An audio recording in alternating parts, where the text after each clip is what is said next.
This movie is a prime example of what not to do if you are a bank teller during a robbery. Follow the procedure.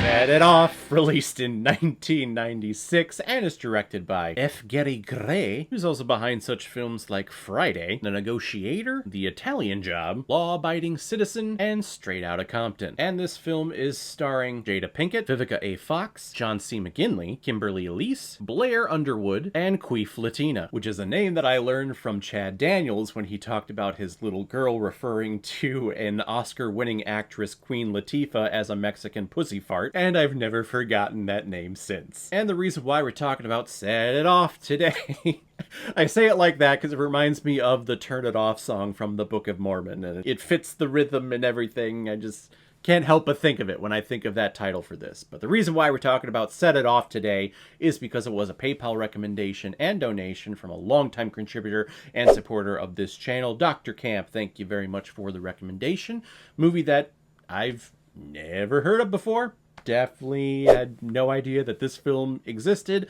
Of course, I'm a big John C. McGinley fan from Scrubs, so to see that he was in this movie as a detective, I was super pumped about it. Of course, I say that as, a white man, and I'm a fan of, the big white man in this movie, which is an all-black female movie, so, But if anyone else out there also wants to be like Dr. Camp and help support me and contribute to this channel, you can select the QR code that is in the bottom left corner of your screen right now. Send over your donation of $5 or more with your movie recommendation.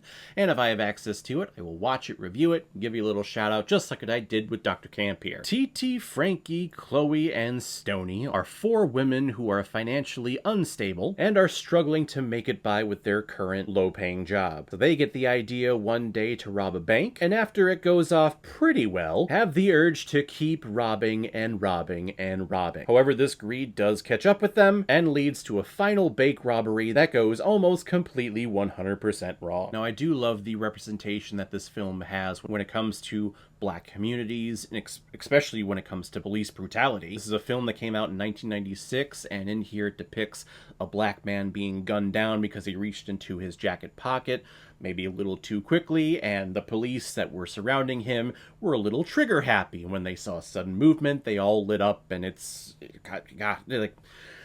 came out in 1996. This is still an issue that is going on today in 2025. It's heartbreaking and it's annoying. Actually, I have a relative that is a part of the police department in Minnesota, or at least retired from it. And when the whole Black Lives Matter movement happened back in 2020, and just every other day on the news, there was another story about a white cop who gunned down a black citizen when they didn't have to. And I remember my relative saying to me, no, there's not a problem. There's not a problem at all with the police department, just a few bad apples. God, I hate it.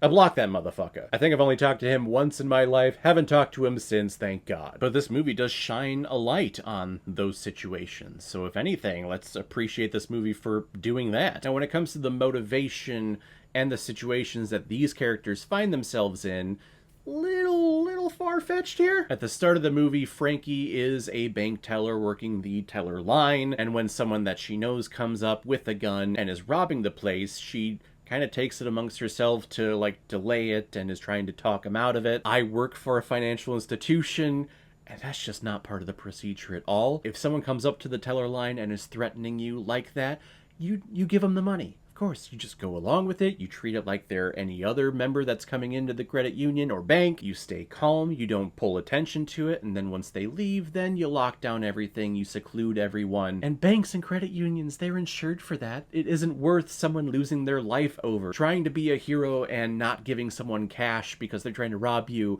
is not worth it. It's just give them the money, because you're saving people's lives if a gun is in play here. But of course, we have a whole shootout in the beginning, and several people die. Bank tellers, the robbers, a lot of people. And John C. McGinley's character, even though he is a white prick in this film,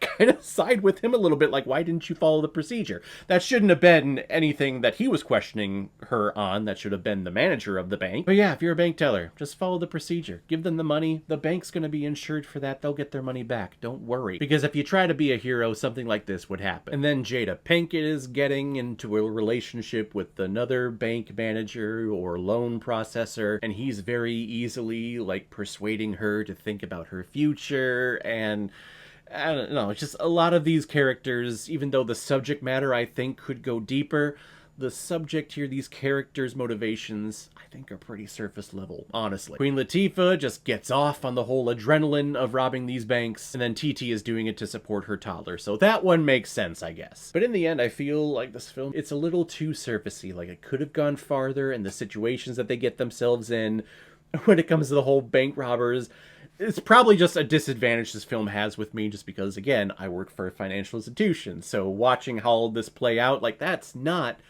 how the tellers would be handling these situations. It's just not how it would work. But if you don't work for a financial institution, if you're not part of that world and you go in to watch this movie, then yeah, I mean, it's probably going to be entertaining for you. Just for someone who is, I just saw all the inconsistencies and the unrealistic happenings that happen in this movie, and I go, yeah, this one's a swing and a miss for me, sorry. I'm gonna give Set It Off 2.5 out of 5 Blu-rays. I found that if you have a goal, that you might not reach it. But if you don't have one, then you are never disappointed. And I gotta tell you, it feels phenomenal. So guys, if you've seen Set It Off, what did you think about it? Or if you've never seen it before and you stumbled across because of this video, then comment below and let me know what you thought about it. And as always, if you like what you see here, if you like my take on movies, then hit the subscribe button and make sure you hit that bell. See you the next time I release my next movie review. So guys, I will see you next time on the channel, but in the meantime, be well, be good to each other, and go watch a movie. Take care, guys.